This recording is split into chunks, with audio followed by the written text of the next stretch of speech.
오늘 여호수아서 1장 1절로 9절 말씀 중심에서 영적 지경을 넓히라 라는 제목을 가지고 함께 은혜를 나누기를 원합니다.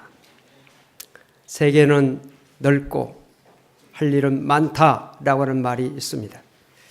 우리의 눈을 안으로부터 밖으로 향하도록 해야 됩니다. 우리의 자녀들도 큰 꿈을 가지고 세계로 나가도록 만들어야 됩니다. 우리의 기업인들도 세계로 뻗어나가야 됩니다. 5대양 6대주를 정복해 나가야 됩니다.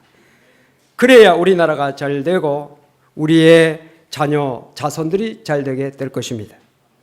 우리나라 사람들은 추운 곳에서도 잘 살 수 있고 더운 곳에서도 잘 살 수 있는 그런 체질을 가지고 있다고 합니다. 지구촌은 물론 우주까지 뻗어나가서도 얼마든지 우리나라 사람 잘 살 수 있다. 그런 축복을 하나님께서 주신 줄로 믿습니다. 영적인 면에도 마찬가지입니다. 우리가 영육 간의 복을 받으려면 이 영적 지경, 영적의 그 지경을 넓혀 나가야 됩니다. 그래서 예수님께서 마태복음 28장 19절 이하에서도 그러므로 너희는 가서 모든 민족을 제자로 삼아 아버지와 아들과 성령의 이름으로 세례를 베풀고 내가 너에게 분부한 모든 것을 가르쳐 지키게 하라. 볼지어다 내가 세상 끝날까지 항상 너희와 함께 있으리라 하시니라. 또한 사도행전 1장 8절 오직 성령이 너희에게 임하시면 너희가 권능을 받고 예루살렘과 온 유대와 사마리아와 땅끝까지 이르러 내 증인이 되리라 하시니라. 하나님의 백성들이 잘되게 하기 위해서 하나님께서 우리에게 영적 지경을 넓히라고 우리에게 큰 꿈과 소망을 가지라고. 믿음은 축복의 그릇입니다. 그릇이 넓어질수록 축복을 많이 받게 되는 것이죠.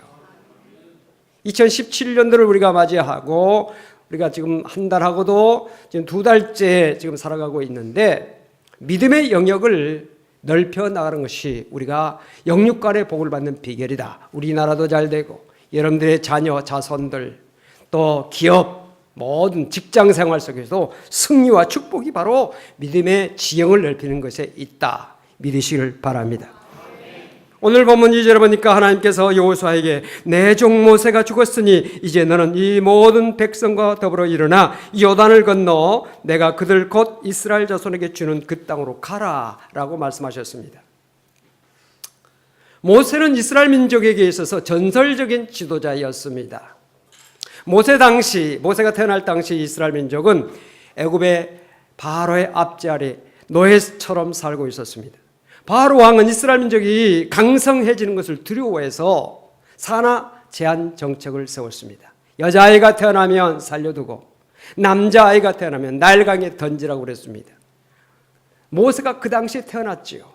그의 어머니, 그의 아버지는 그를 나일강에 던져야만 했습니다. 그러나 너무 그 자식을 참아 어찌할 수가 없어서 숨겨서 기릅니다. 3달 동안 겨우 길렀는데 울음소리가 커져서 이제는 발각이 나게 됩니다. 만약에 발각이 나면 그 아이는 물론이거니와 온 가족이 다 생명을 잃게 되었으니 어쩔 수가 없어서 그의 부모는 모세를 갈대 상자에 담아서 나일강에 띄웁니다. 그런데 하나님의 역사는 오묘하십니다. 그 시간에 바로 애굽의 공주가 목욕하러 나왔다가 갈대 상자를 발견하고 뚜껑을 열어보니 어린아이가 울고 있는 것입니다. 불쌍히 여기는 마음을 갖게 되고 이 아이를 내가 길러야 되겠다.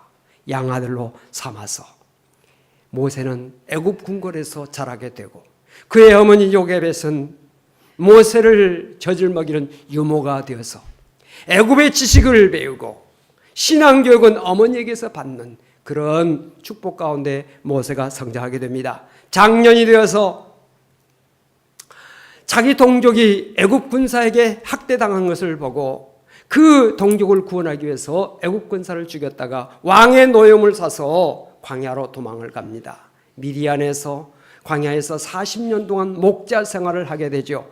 80세가 되어서 호렙산에서 하나님의 부르심의 음성을 듣습니다. 내 백성을 구원하라. 나는 못합니다. 내가 너와 함께하리니 내가 할 수 있다.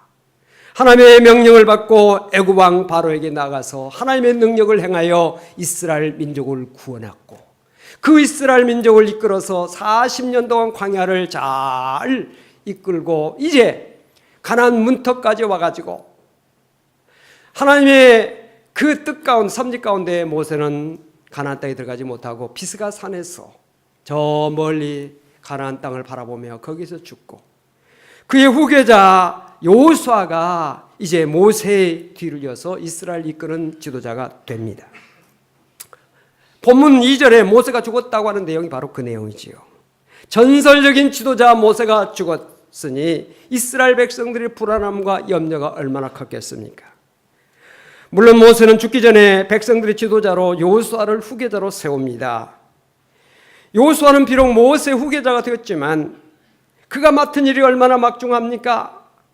가나안 땅을 정복해 나가야 됩니다. 가나안 땅에는 7 족속들, 강력한 이스라엘 가나안 족속들이 살고 있는데 그 땅을 정복해야 되는 그 과제가 여호수아에게 있는 것입니다. 얼마나 불안하고 얼마나 두렵습니까? 얼마나 염려가 되겠습니까? 이런 마음을 아시는 하나님께서 먼저 여호수아에게 믿음을 주시기를 원하셨습니다. 어떤 믿음입니까? 내가 너와 함께 하겠다. 하나님께서 함께 하시면 반드시 승리한다고 하는 그 믿음을 하나님께서는 여호수아에게 주시기를 위해서 오늘 말씀을 주셨습니다. 1장 6절에 보니까 강하고 담대하라. 너는 내가 그들의 조상에게 맹세하여 그들에게 주리라 한 땅을 이 백성에게 차지하게 하리라. 오늘 2017년도를 살아가는 여러분들, 이 시대적인 어려움과 두려움과 불안함을 가지고 우리 민족이 또 여러분들이 살아가고 있고, 여러분들의 직장의 문제, 사업의 문제, 경제적 문제, 건강의 문제, 수없는 그런 어려움 속에 두려움을 가지고 염려하면서 하루하루를 살아가는 여러분들에게 오늘 여호수아서에 주어진 이 말씀이 여러분들에게 주시는 말씀이 되어서 모든 것을 이기고 극복하고 승리하는 성도가 되어지기를 주름으로 축복을 드립니다. 따라서 합시다. 영적 지경을 넓히라. 영적 지경을 넓히라. 영적 지경을 넓히라. 저 밑에 지하에 사무실에 계신 분들도 같이 따라서 하십시오. 2층에 또 요하실에 계신 모든 분들, 또 1층에 계신 분들까지 다 같이 한번 하십시다. 믿음의 영역을 넓히라. 영적 지경을 넓히라. 할렐루야. 이 믿음의 지경, 영적 지경, 이 지경이라고 하는 것은 땅의 경계를 말하고 있습니다. 영역을 말하고 있죠. 범위를 말하고 있습니다. 믿음이 잘 되면 범사가 잘 되는 것입니다. 이것은 저의 말이 아니라 성경 말씀, 하나님의 말씀입니다. 영적 지경이 넓어지면 축복의 지경도 넓어진다는 사실을 믿으시길 바랍니다. 왜냐? 믿음은 축복의 그릇이니까. 믿음이 커지면 축복의 역사는 자동적으로 오게 돼 있어요. 2017년도에 여러분들 무엇보다도 믿음의 지경, 영적인 지경을 넓힐 수 있기를 바랍니다. 영적 지경을 넓히기 위해서는 첫 번째로 하나님의 말씀을 신뢰해야 합니다. 성도에게 있어서 말씀이 얼마나 중요한지 몰라요. 오늘 기도 인도하신 장로님도 강단의 말씀을 위해서 기도를 얼마나 집중적으로 합니까? 왜냐? 말씀이 중요하니까. 오늘 이 아침에도 하나님의 말씀이 생명력 있는 말씀으로, 능력의 말씀으로, 치료의 말씀으로, 축복의 말씀으로, 위로의 말씀으로, 소망의 말씀으로 역사하는 시간이 되어지길 원합니다. 하나님의 말씀은 창조력이 있잖아요. 하나님의 말씀은 능력이 있잖아요. 그렇기 때문에 우리가 하나님의 말씀을 믿는 거 아닙니까? 하나님의 말씀을 듣는데 그쳐서는 안 돼요. 말씀을 신뢰해야 됩니다. 신뢰한다고 하는 말은 무슨 말입니까? 믿고 의지한다는 뜻입니다. 우리 성도에게 주어지는 것은 하나님의 말씀인데 그 하나님의 말씀을 믿고 의지할 때 역사가 나타나게 되는 것이에요. 여러분, 설교를 듣는다고 믿음이 아니에요. 들고 가만히 있는 거 이건 믿음이 아닙니다. 믿고 의지하고 그 말씀대로 살아갈 때 사는 만큼의 그것이 믿음이에요. 할렐루야. 여호수아는 하나님의 말씀을 듣는데 그치지 않고 그 말씀을 신뢰했습니다. 믿고 의지했어요. 하나님께서 여호수아에게 뭐라고 말씀하셨습니까? 3절 4절에 내가 모세에게 말한 바와 같이 너희 발바닥으로 밟는 것은 모두 내가 너에게 주었느니 곧 광야와 이 레바논에서부터 큰 강 곧 유브라데 강까지 해쪽 속에 온 땅과 또 해지는 쪽 대해까지 너희의 영토가 되리라. 너희의 발바닥으로 밟는 것은 모두 내가 너희에게 주었다. 여러분들이 발바닥으로 밟는 그것이 여러분들의 터전이 되고 여러분들의 것이 되어지고 여러분들에게 놀라운 그 축복의 역사가 나타나는 그 장소가 된다는 사실을 믿으시기 바랍니다. 얼마나 놀라운 축복입니까? 여호수아는 이 말씀을 그대로 믿고 의지했어요. 신뢰했어요. 그랬더니 하나님께서 이스라엘 백성들에게 놀라운 축복의 말씀 그대로 저 유브라데 강 근처까지 저 가나안 땅의 모든 해쪽 속에 살던 그 가나안 땅 그리고 저 남방에까지 애굽의 경계까지 놀라운 그 넓은 광대한 땅을 차지할 수가 있었습니다. 두 가지 약속이죠. 땅의 축복과 믿음의 축복. 지금 여호수아와 이스라엘 백성들 요단강을 건너기 전인데 그들은 땅 한 평 없습니다. 그러나 이 말씀을 그대로 믿고 의지했을 때 하나님께서 약속하신 그대로 그 넓은 땅을 이스라엘 백성들에게 주셨다는 사실이에요. 그동안 이스라엘 백성들은 창세기 12장에서 아브라함이 하나님의 부름을 받아 갈대아 우르를 떠날 때 땅 한 평 없었습니다. 가나안 땅에 그가 거했지만 가나안 땅이 나그네처럼 살았죠. 여러분, 땅이 없는 소름, 나라 없는 소름, 집 없는 소름, 일할 곳 없는 소름, 물질 없는 소름, 건강 없는 소름 얼마나 큽니까? 그런데 이런 소름이 소름으로 끝이지 않고 믿음을 가진 자에게 그 소름이 변하여 기쁨으로, 없는 것이 변하여 있는 것으로 된다는 사실이에요. 믿음은 불가능한 것을 가능하게 합니다. 시작은 미약하나 나중은 창대하게 합니다.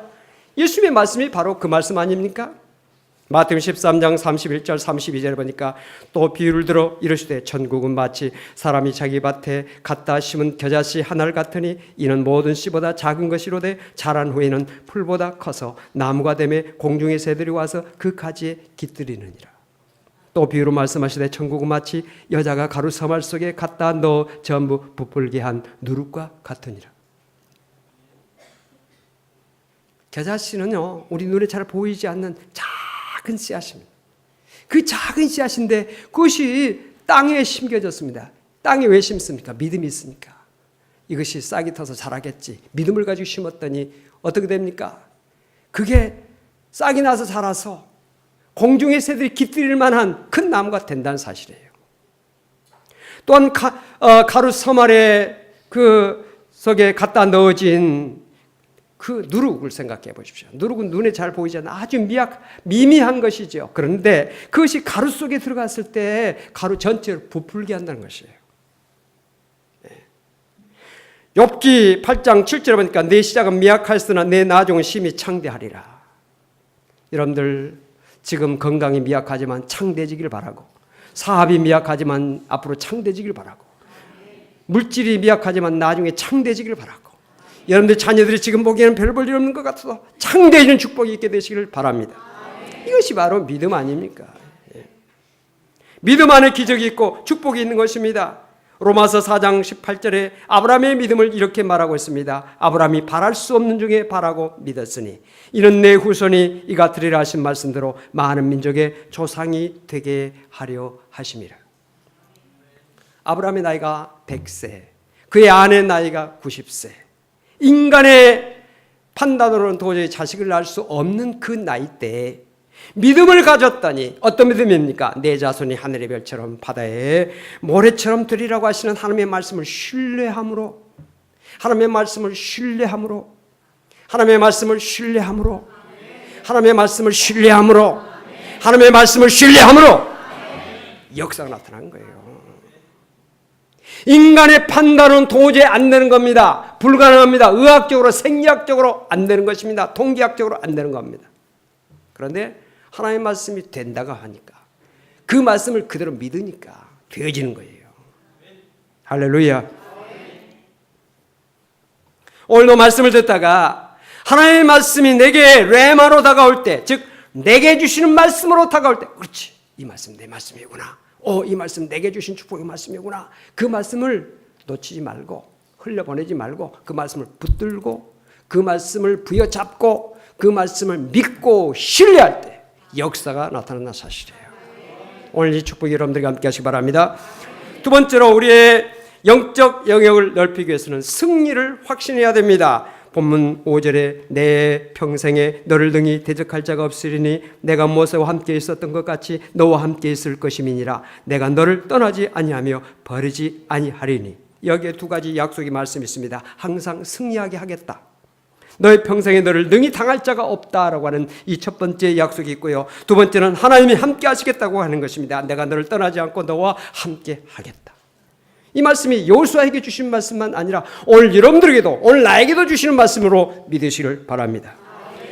여호수아가 이 말씀을 믿고 신뢰했을 때 그의 평생 동안 항상 승리했습니다. 여호수아가 실패한 적이 없잖아요. 여호수아는 싸울 때마다 승리했어요. 승리를 확신하고 싸우는 것과 확신하지 못하고 싸우는 것은 엄청난 차이가 있는 것입니다. 전쟁터에 전쟁에 임한 군사들에게 있어서 가장 중요한 생명과 같은 것이 있습니다. 그건 뭡니까? 사기입니다. 사기. 이길 수 있다고 하는 그런 사기가 충천하면 승리할 수 있어요. 그러나 우리는 질 수밖에 없어. 우리는 패배할 수밖에 없어. 그러면요, 오합지졸이 돼가지고 전쟁에 승리할 수가 없어요. 믿음 생활에서도 마찬가지입니다. 오늘 이 아침에도 하나님이 나와 함께 하시면 할 수 있다. 하나님이 나와 함께 하시면 승리한다. 반드시 잘 될 것이다.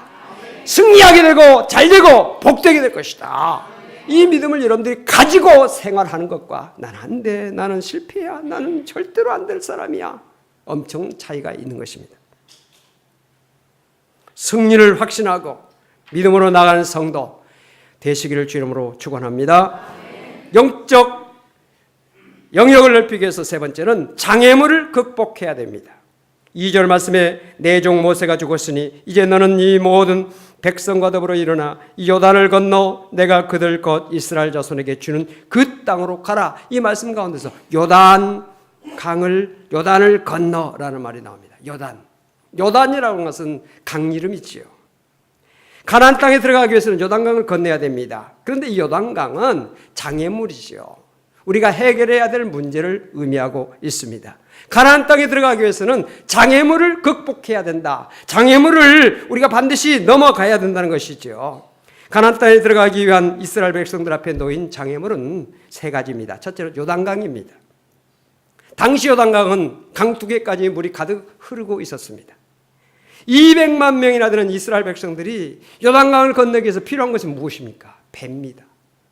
배가 200만 명을 태울 수 있는 그런 배가 있습니까? 네. 이기녀 권사님 돌아가셨지만 그분이 지금도 일사후퇴 때 흥남부두에서 배를 타고 내려오셨던 그 이야기를 하신 수없이 하셨어요. 왜? 자기 생애에서 일생일대 그때 배를 타느냐 못 타느냐, 그때 흥남부두 거기에 물에 빠져 죽느냐 사는, 이것이 자기의 일생 동안 정말 잊을 수 없는 그런 경험이기 때문에 늘 이야기하시는 거 아니에요. 예. 배가 있어야 200만 명이 건너가죠. 배가 200만 명을 태울 만한 배가 어디 있습니까? 다리가 있어야 되겠죠. 한강다리도 우리나라가 맨 처음에 잘 못 만들어가지고 일본 사람들이 만들어주잖아요. 그 당시에 수천 년 전에 다리, 그 한강, 이게 다리도 이 강인데 바다예요. 여기는 바다. 다리가 어디 있습니까? 우리나라에 16개로 만들어서 요즘은 그렇지만 그 당시에는 꿈도 꿀 수 없는, 인간의 힘으로는 불가능한, 인간의 방법으로는 도저히 어려운, 그런데 하나님의 방법은 무궁무진하십니다. 우리 인간의 상상을 뛰어넘습니다. 생각을 뛰어넘습니다. 우리 판단을 벗어납니다. 하나님은 어떤 방법을 쓰셨습니까? 홍해 바다 속에 길이 있다는 거예요. 문제 속에 길이 있는 것입니다. 여러분, 문제 속에 길을 발견할 수 있기를 주 이름으로 축복합니다. 하나님께서 홍해를 갈라주셔서 육지처럼 건너가게 하신 것입니다. 두 번째로 장애물은 뭐였습니까? 여리고성이었습니다. 난공불락 요새였습니다. 여리고 성문은 굳게 닫혀 있었고 그 성 안에는 철무기로 무장한 그 강력한 군대가 지키고 있었습니다. 인간의 방법은 그 성을 함락시켜야 되는 거죠. 성문을 깨든지 성벽을 허물든지, 그래서 무장한 군대와 싸워서 이기는 것이 인간의 방법이었을 것입니다. 그런데 하나님의 방법은 뭐였습니까? 하루에 한 바퀴씩 돌아라. 7일째 되는 날 7바퀴 돌고 나팔을 불며 함성을 질러라. 이것이 하나님의 방법입니다. 사람의 생각을 뛰어넘는 거죠. 근데 하나님의 말씀대로 했더니 여리고성이 무너졌던 것입니다. 할렐루야. 여러분들에게 해결해야 되는 문제가 있습니까? 날마다 그 문제를 도우십시오. 기도로 도우십시오. 하나님 해결해 주세요. 다음 날도 하나님 해결해 주세요. 또 때에 따라서는 강력하게 기도하고 문제가 해결될 줄로 믿으시기를 바랍니다. 세 번째는 안악자손입니다. 안악자손은 장대한 거인들이었습니다. 이스라엘 백성들이 그들 앞에서 자기들을 스스로 생각하기를 우리는 메뚜기와 같다, 그렇게 말했어요. 너무 차이가 있는 겁니다. 도저히 이길 수 없는 사람들이었습니다. 그러나 하나님께서 함께 하셨을 때 그 안악자손을 다 물리치고 승리할 수가 있었던 것입니다. 할렐루야. 여러분, 우리 앞에 정말 해결하기 어려운 문제들, 이건 다 있어요. 우리가 해결할 수 있는, 쉽게 해결할 수 있다면 그건 문제가 아니죠. 장애물이 아니죠. 편편한 길이 무슨 장애물입니까? 아스팔트 길을 가는 거예요. 뭐가 힘듭니까? 거친 높은 산, 그리고 바다, 강, 험준한 그런 것이 우리 인생의 장애물 아닙니까? 인간의 힘으로 감당하기 어려운 일들이 얼마나 많이 있습니까? 오늘도 이 아침에 여러분들 주일에 나왔는데 인간의 힘으로 감당할 수 없는 그런 문제 때문에 마음 졸여하고 슬퍼하고 고통하고 괴로워하고 조마조마하면서 불안한 마음을 가지고 있는 분들이 계시지 않습니까? 하나님의 말씀을 신뢰하시기 바랍니다. 하나님이 함께 하시면 반드시 해결될 수 있다. 형통할 수 있다. 평탄하게 열리게 된다. 믿음을 가지시기 바랍니다. 마지막에 하나님의 말씀을 묵상하고 순종해야 됩니다. 본문 8절에 보니까 이 율법책을 내 입에서 떠나지 말게 하며 주야로 그것을 묵상하여 그 안에 기록된 대로 다 지켜 행하라. 그리하면 내 길이 평탄하게 될 것이며 내가 형통하리라. 하나님의 말씀을 내 입에서 떠나지 말게 하라. 또 묵상하라는 것입니다. 이 하나님의 말씀은요, 묵상해야 돼요. 말씀을 음미해야 돼요. 말씀을 듣고 음미할 수 있는 성도가 되시길 바랍니다. 음식을 먹을 때도 어떤 사람은 그냥 뱃속을 채우는 사람이 있어요. 그냥 아무 의식 없이 배고프니까 먹어야지. 그런가 하면 어떤 분들은 음식을 먹으면서 그 맛을 음미합니다. 참 고소하다. 야, 감칠맛이다. 야, 참 맛있다. 음식을 먹으면서 맛있게 드시는 분이 계세요. 음미하면서. 하나님의 말씀도 음미해야 돼요. 야, 오늘 말씀 내게 주신 말씀이구나. 내게 소망이 되는 말씀이구나. 내게 위로가 되는 말씀이구나. 내 문제를 해결해 주신 말씀이구나. 음미하면서 말씀을 들을 때 그 말씀이 살이 되고 뼈가 되고 능력이 되고 축복이 된다 사실이에요. 할렐루야. 요한계시록 1장 3절에 이 예언의 말씀을 읽는 자와 듣는 자와 그 가운데 기록한 것을 지키는 자는 복이 있나니 때가 가까움이라. 말씀을 읽는 자도 복이 있는 것이고 듣는 자도 복이 있는 것이고 그 가운데 기록한 것을 지키는 자가 복이 있다고 그랬어요. 한 가지 복만 받지 마시고 세 가지 복을 다 받게 되시기 바랍니다. 말씀을 읽고 말씀을 듣고 말씀을 행할 때 세 가지 복을 받게 되는 거예요. 수학에도 1 플러스 1이 있고 이 제곱이 있고 3제곱이 있잖아요. 이 3제곱의 축복이 얼마나 큽니까? 놀라운 것이죠. 여러분의 가정, 자녀, 사업, 직장, 형통, 복, 믿음 안에 있다는 사실을 기억하시기 바랍니다. 세상적인 방법으로 한다고 한다면 우리가 구태여 주님 앞에 나올 필요가 없죠. 기도할 필요가 없죠. 말씀 의지할 필요가 없죠. 그런데 세상은 우리의 생각대로 안 되는 일들이 얼마나 많습니까? 인간의 판단으로 안 되는 일들이 얼마나 많습니까? 왜? 세상은 사람의 뜻대로 되는 것이 아니라 하나님 뜻대로 되는 것이니까. 그래서 우리가 하나님을 의지하는 거 아닙니까? 말씀과 기도와 감사의 영적 지경을 넓힐 수 있기를 바랍니다.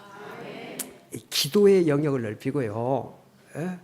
기도도 그냥 너무 작은 기도, 좁은 기도 하지 말고 내 가정 울타리를 넘어가서 주변 사람들, 나라, 민족을 위해서 세계를 위해서도 기도하고.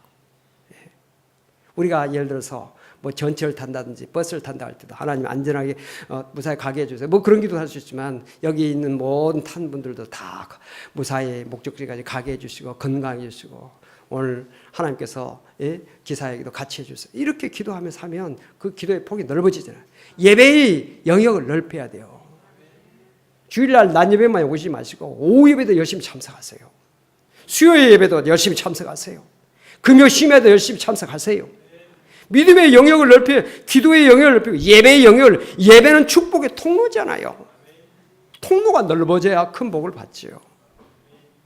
그동안 주일 낮 예배만 참석하신 분들은 오후 예배 참석하기 힘쓰시고 수요 예배 참석하기도 힘쓰시고 금요 심야에도 참석하기 힘쓰시고 새벽 기도 사시도 힘쓰시기 바랍니다. 아멘 소리가 왜 적은지 모르겠어요. 아멘 합시다. 아멘. 할렐루야. 아멘. 우리가요, 난 못해 라고 하는 사람보다도 해보려고 노력하겠습니다 하면서 아멘 하는 거랑 차이가 있는 거예요. 해보려고 노력해보겠습니다 하는 것과 나는 못하겠어 하는 것하고 달라요. 영적 지경을 넓히시는 성도, 2017년도뿐만 아니라 여러분의 일생 일대에 영적 지경만 넓어지면 모든 영육간의 복이 여러분들에게 자동적으로 임하게 되고 여러분들의 자손, 여러분들의 기업, 여러분들의 직장, 모든 삶의 영역에서 하나님의 축복이 있다는 사실을 기억하시고 이 믿음으로 승리하는 성도가 되시길 주님으로 축원합니다. 기도하시겠습니다. 하나님 아버지 감사합니다. 영적 지경을 넓히라고 말씀하셨습니다. 이 말씀에 순종하여 영적 지경을 넓히는 저들 될 수 있도록 도와주옵소서. 기도의 영역, 찬양의 영역, 예배의 영역, 믿음의 영역, 봉사의 영역, 모든 삶의 자리에서 하나님의 말씀을 신뢰하고 그 말씀을 붙잡고 모든 장애물을 믿음으로 극복하고 승리하는 성도들 되게 하여 주시옵소서. 예수 이름으로 간절히 기도하옵나이다. 아멘.